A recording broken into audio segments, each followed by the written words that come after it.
સુરેન્દ્રનગરના થાનમાં મગફળીના ગોડાઉનમાં ભીષણ આગનો બનાવ બન્યો છે। એફસીઆઈના ગોડાઉનમાં આ આગની ઘટના બની। ટેકાના ભાવે મગફળીની ખરીદી કરી અને એફસીઆઈના ગોડાઉનમાં મૂકવામાં આવી હતી। તે દરમિયાન ભીષણ આગનો બનાવ બન્યો। આગ લાગવા પાછળનું કારણ હજુ અકબંધ છે। પ્રાંત અધિકારી, મામલતદાર સહિતની ટીમો આગ લાગતા દોડી આવી હતી અને કરોડ રૂપિયાની મગફળી આ ઘટનામાં બળીને ખાખ થઈ ગઈ છે। આ સમગ્ર આગની ઘટનાને પગલે તપાસનો ધમધમાટ જોવા મળી રહ્યો છે। આગની ઘટના ગોડાઉનમાં કેમ બની તે દિશામાં પણ તપાસ કરવામાં આવી રહી છે।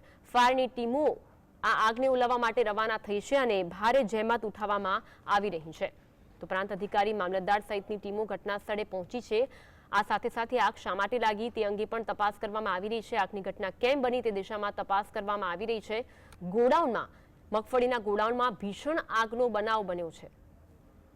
આજ અંગે વધુ વાત કરીશું। સંવાદદાતા ફઝલ ફોન લાઈન પર જોડાયા છે। ફઝલ, થાનમાં મગફળીના ગોડાઉનમાં ભીષણ આગનો બનાવ બન્યો છે। હાલમાં કઈ કઈ ટીમ ઘટના સ્થળે છે અને આગને ક્યાં સુધી કાબૂમાં લેવામાં આવશે?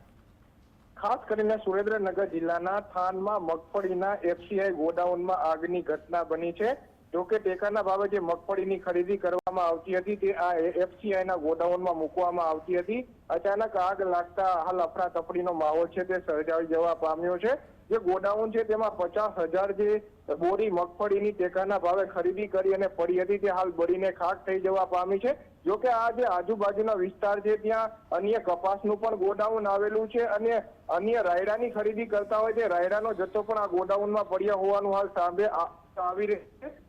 ત્યારે હાલની પરિસ્થિતિની જ્યારે વાત કરવામાં આવે તો સુરેન્દ્રનગર મહાનગરપાલિકાની ફાયર બ્રિગેડની ટીમ હોય, થાનગઢ નગરપાલિકાની ટીમ હોય અને ચોટીલા નગરપાલિકાની જે ફાયર બ્રિગેડની ટીમો છે તે તાત્કાલિક દોડી ગઈ છે। પાણીનો મારો ચલાવવામાં આવી રહ્યો છે, પરંતુ ગણતરીની મિનિટોમાં જ આગ એટલી વિકરાળ બની ગઈ છે કે આગ ઉપર કાબુ મેળવવાનો જે પ્રયાસ છે તે ચાલી રહ્યો છે, પરંતુ આગ ઉપર કાબુ આવી રહ્યો નથી। આજુબાજુના ગોડાઉનમાં પણ હાલ આગ જોઈ હોય તે પ્રકારની ઘટના બની જવા પામી છે। કરોડો રૂપિયાની મગફળી, કપાસ અને રાયડાનો જે ટેકાના ભાવે ખરીદી મૂકવામાં આવેલો જથ્થો છે તે ખાસ પ્રાંત અધિકારી સહિતની આ મુદ્દે તપાસના આદેશો આપી દેવામાં આવ્યા છે। હવે આ કયા કારણોસર લાગી તે પણ એક તપાસનો વિષય છે। સામે એવા આક્ષેપો પણ થઈ રહ્યા છે કે આ સમગ્ર અને નાની અને હલકી ગુણવત્તાની મગફળીની ખરીદી બાદ ગોડાઉનમાં આગ લગાવવામાં આવી હોવાના આક્ષેપો નેતાઓ દ્વારા કરવામાં આવી રહ્યા છે, પરંતુ હાલ તપાસ પર તે દિશામાં ચાલુ કરી દેવામાં આવી છે। જી,